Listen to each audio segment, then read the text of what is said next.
Narp, come watch, it's time, set the clock. Hitting like Ray off the block. Feel like MJ with the rock. Home run like Sammy Sosa. 2 clutch last period. Get ready, set, go. This a NARP experience. It's a NARP experience. It's a NARP experience. It's a NARP experience. It's a NARP experience. Welcome back. This is episode 2 of Two Team Talk. Today we got the Orlando Magic, the Minnesota Timberwolves. Two teams that are clearly on the downside of the NBA standings this year. I'm pretty sure the Timberwolves are last. They're last, I think, officially. They're the worst team in the NBA. Yeah, they're the worst team in the NBA as of last night. The Magic are not far behind them. They had a good start to the season. I think it was 3-0. They were one of the 3-0 teams. And then I believe they actually started like 4 or 5-0. A lot of people were going crazy about them at the start. I believe it was 4 or 5-0. Yeah, they had a good start, but things clearly did not continue the way that they had hoped. The first team we'll talk about today will be the Timberwolves, though. Yeah, Minnesota Timberwolves. They are now 6-20. They're 2-8 in their last 10, and they're struggling. To be honest, Dex, the one thought that came to mind was this team had one job this season, and that was to try and win as many games as possible because their pick, of course, carries over to the Golden State Warriors, who happen to look like they're starting to get on track for themselves, and they're in the playoffs right now as of today. So the Warriors will be getting that Timberwolves pick, and it's honestly sad because the Timberwolves have nothing going for them, and they really need that pick. And the fact that, the Warriors might have another high lottery pick in their arsenal of assets to just make them even better because they're still the dynasty that we know them to be. They're just trying to get themselves wet, their beaks wet. But honestly, when I'm looking at this team, it comes down to Karl-Anthony Towns. He's only played 6 out of the team's 26 games. When your best player isn't going to play most of the games, what are you supposed to do? And even when he's playing, he's not putting up the Towns numbers that we know him to do. 22 and 11. I was expecting more 25, 26, and 13. But clearly, he's had his issues with COVID and then the wrist. But yeah, this team is a struggle. There's a couple bright spots. I mean, I don't know if you have any bright spots on the team. Like Malik Beasley, we know his off-season's troubles and worries, but he's been playing great. He's honestly their leading scorer, averaging 21 points a game, if you don't include Karl-Anthony Towns in that discussion. So he's been a bright spot, and he got that contract for a reason. So he's looked good so far for them. To me, it all went downhill when they flipped Wiggins for D'Angelo Russell in that pick because they did it to keep Cat happy, obviously with them being best friends, but he just isn't worth his contract, and he was probably one of the players that got paid a near max that didn't deserve it, and they're really feeling that now because Cat misses some time and they can't even win games. They don't really have a formidable roster even around him. No. And I honestly, this has got to be the saddest team in the entire NBA. I can't remember since KG was the last time they were even remotely competitive outside of. You're right. I mean, think about it. That Kevin Love team, the Kevin Love teams were after KG, and they didn't amount to anything. And then they got the number 1 pick and drafted Andrew Wiggins, and that clearly didn't amount to anything. This team is morbid, dude. Sorry to say, but it's tough. Rough. It's rough if you're a Minnesota Timberwolves fan. They need to. I don't know. I don't think they can. I don't think D'Angelo Russell is really a positive asset at this point, and if he is, it's not very positive. And Cat is slowly becoming less and less of a positive asset too, only because he's injury plagued a little bit. I mean, he had Corona this season, so that's going to make this season even harder for him. And obviously all the stuff he's dealing with off the court this year. I just think Yeah, we knew it was going to be a tough season for him. This really is like a nightmare scenario for the Timberwolves. They need to just hit. If you're a Timberwolves fan, you just need to completely wipe them out of your brain for the rest of the season and just come back Move next them year. to Seattle. Move them to Seattle. I might, mean, they bring might some get confidence. sold. They might get sold. I mean, at least Anthony Edwards and Malik Beasley look good. Anthony Edwards starting to look better his past couple of games. His numbers are improving. He's looking more comfortable out there, and he fits. He's going to be a good player in this league, I think. For sure. So if there's any bright spot, it's maybe you'll be able to flip.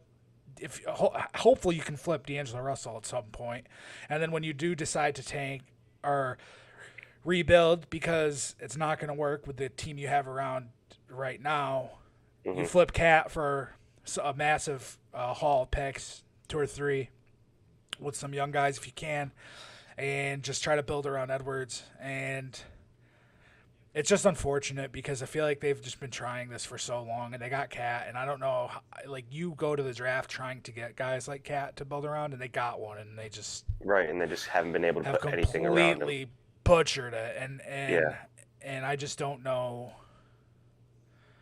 Malik Beasley is your most consistent and best player on the team. You know something's wrong, and that's no slight on Beasley. He's an awesome two-way role player. But come on, we're talking about the National Basketball Association. Yeah. You're not going to win many games or go very far if Malik Beasley is your leading scorer. So no, the team is. The team needs to really evaluate who's part of their core moving forward and go from there, because this is a sad franchise. It's been a sad franchise for a long time. We're talking about the Kevin Garnett days. I'm sure some of you watching this didn't even grow up watching KG like me and Decker did. It's sad. Yeah, I honestly figured I thought they'd be better this year. I thought they'd be. I mean, I don't know that they'd be a playoff team, but I thought they'd be. Well, maybe for a play-in team. I thought, for sure. I thought their offense would be really, really good this year. And obviously injuries derailed that a little bit so far, but it's still extremely disappointing to see what they've put out this year. And I just don't see any way that you keep this core and you fix it, because I just don't think D'Angelo Russell is good. And I think they have absolutely no help on the wings. No, it's Beasley and Edwards out there. Let me ask you this real quick before we move on to the Magic. Are the Timberwolves going to be the worst team in the league when the season's over? Yes or no? Worst record in the whole league? I don't think worst record in the whole league. I actually think it's a better chance the Magic have the worst record in the whole league than the Timberwolves, just because of injuries decimating their team. And I think the Pistons too, to be honest with you. I think you guys have a shot just because you're trying to lose games. But I mean, Jeremy Grant, I mean, you guys play so hard for Dwayne Casey that it's going to be hard to see you guys being the worst. I do think the Magic will be, just because all the injuries, and we're about to. I mean, honestly, let's just that leads us right into the Magic. Their season has just been. It's literally just been injuries. Johnny Isaac before the year. Aaron Gordon's out for a couple months. Markelle Fultz done for the year after a couple of games. They have Chuma Okeke's back this year, and he was out all last year, so he's working his way back in from an injury. Mm-hmm. It just is what it is. They've been a perennial playoff 8 seed contender for the past couple of years. Yeah, they've kind of peaked at what we think they would with Vucevic and Fournier, Terrence Ross, Aaron Gordon core. They a couple of years ago when they added Aminu to the mix, and that was a good signing. And Aminu, he's been injury plagued too. It's really just there's just nothing you can do when your guys are getting hurt like that. And unfortunately, they extended. I mean, I think the Johnny Isaac signing is really good, just because I think he's going to be one of the best defenders in the NBA when healthy. The only scary thing is this is another injury to his lower half that if he doesn't come back all the way, nobody can blame him. But it's other than that, I mean, now you got a Markelle Fultz who's not only had the yips, and he's had injuries before too, and now he's got torn ACL, I believe. He's got to come back from that. He started the season off so well too. Yeah. It kind of sucked to see him in his first 8 games. He was killing it, man. It was kind of fun to watch Markelle. He looked like a little rejuvenated. So that's That's he's a on a bummer, friendly honestly. contract at least. I mean, both of them are because they're the rookie extensions. But Right. just outside of that, I mean, going forward, what do they have? You have Karl-Anthony, but he's going to clash with Fultz in the same position. So I don't see them running both of them as starters. Karl-Anthony would probably be the sixth man just for the time being. Yeah. I don't know, Dex. What do you think at this time? Do you think they need to evaluate? I mean, with the outlook of the team moving forward, at least for this season, do you think they need to start looking at Vucevic trades? That might be something we break down. You know, guys like our trade vids. That might be one of our next players we're looking into to come up with some potential mock trades. But like, I don't know. Vuce probably wants to win. He's probably done with that abysmal 8 seed for like the last 4 seasons or so. I think sure they he's trying have to win. I think so, they too. have to just start. It really sucks Because for them. his value's Gordon at its highest. Yeah, his value's at its highest right now. I don't know, yeah. if you're gonna get much return after this season. Not saying that he's gonna decline in productivity, but yeah, he's gonna turn into an expiring soon, and you might as well get the most you can get for him now. It'd be smart for them to do that, especially because it looks like they're just gonna lose games even if he plays or not. So you might as well just full commit to it. And it sucks for them too that Aaron Gordon got hurt, because I'm sure he could have worked his way up to higher trade value for them this year. And I know this last offseason they were pretty high on him and didn't really want to let him go for a lot of people didn't have equal valuations of him as far as trade compensation wise. Great defender. I could plug Aaron Gordon on any team and he can instantly change your defense's outlook instantly. It's just offensively he's always had question marks, and he probably had his highest trade value would have been last year when people wanted him because he had more time left on his contract, but he's an expiring or he will be next year. And he's hurt right now, so I don't really know who's gonna want to trade for him or what his value even is. Definitely is going down. So I do think Vucevic trade would probably be the best bet for them. They're gonna, because they're gonna be so bad this year, they might as well try to just collect as many assets. Yeah, collect assets and be bad. And I mean, be bad. Next year's class is going to be nuts. So even going forward, you can't win a ring in the NBA with your best offensive player being your center, because no. And I mean, Vooch is an absolute. He's a unicorn in the sense of there's only a handful of guys in the league who play the inside-outside game as well as he does at his size. Right. And being as efficient of he's not a crazy good defender, but he's serviceable. So right. It's just they need to trade him. Obviously we'll get more into that probably in another video. Yeah. That might be our next one for sure. But no, yeah, I'm in full agreement with you. There's not many players with his sort of game. He's shooting 43% from 3 this year, by the way. I don't know if that's a career high, but my goodness, the man can shoot. He's got a ratchet on him. And he's averaging 24 and 11.5. I mean, a lot of teams would love his services. And you're right, Dex. You look through the history of the NBA, no team has ever won with a center being their best player. And I'm not even – that's not even a – the Shaq or the Tim Duncans? Not their best offensive player. You can't run your offense through your center. Right, can't run the offense through the center. I mean, you had Kobe Bryant on Shaq teams. You had Tony Parker and Ginobili on Duncan teams. I mean, you just trying to think of what other you need help on the wings. And they just don't have really any. They don't have any. Their wings are all good defenders. Can't really score. And if you're going to do that, you need to have like a lights out scoring point guard situation. And they don't have that. So no. If anything, I think the Magic need to tank. I need to think they need to look at all their options. Get off of Fournier. He's expiring. I was in the Orlando Magic subreddit this offseason. I became a regular there just because I was curious as to what our Mavs could get, because their fan base's opinion on what the Mavs could do to land Johnny Isaac through a possible trade. And they all, for the most part, there was like 1 or 2 out of every 10 that would be in agreement with me, saying we need to blow it up. We've been going at this for years with the same core. It doesn't work. We need to just blow it up and get what we can, because if we don't blow it up by trading away our guys for picks, we're going to be too good to be one of the worst teams in the league and not right. And not good enough to be a playoff, consistent playoff team. Yeah, right. I mean, luckily for them, they are bad enough to be one of the worst teams in the league to get that pick this year, and that's honestly just because of injuries. Because if they had everyone healthy, and not even including Isaac, if they still had Fultz and they still had Aaron Gordon and Amino was still playing, then they'd win even more. I mean, they'd win. Yeah, more they'd games, probably be a playoff team as of today, no doubt about that. The top 5 teams in the East. Or the top 4 teams in the East are the only ones above 500. So they have it. I mean, it's so early in the season that who would even be able to tell?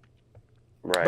But they'd be in the mix, whereas now they're not. So yeah, it's a tough outlook on the Orlando Magic. But if you're a Magic fan, and I think we're all thinking the same thing, it might be time to throw in the Fournier towel. Too. You can get an asset. No, that's for what I'm Fournier. saying. Yeah, Fournier's an expiring. You can Terrence probably Ross get a year or two.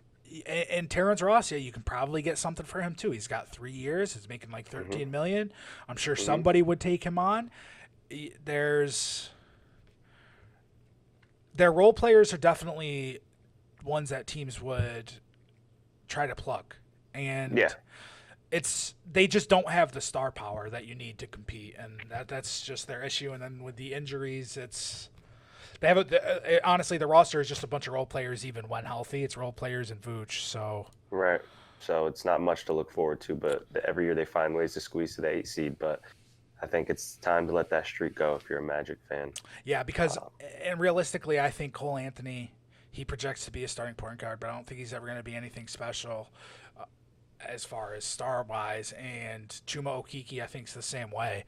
I mean, Johnny Isaac probably is your best shot at a star on your roster going forward, and even then, you're banking off a guy who's already ripped his leg twice, right? And he's got to come back and recover.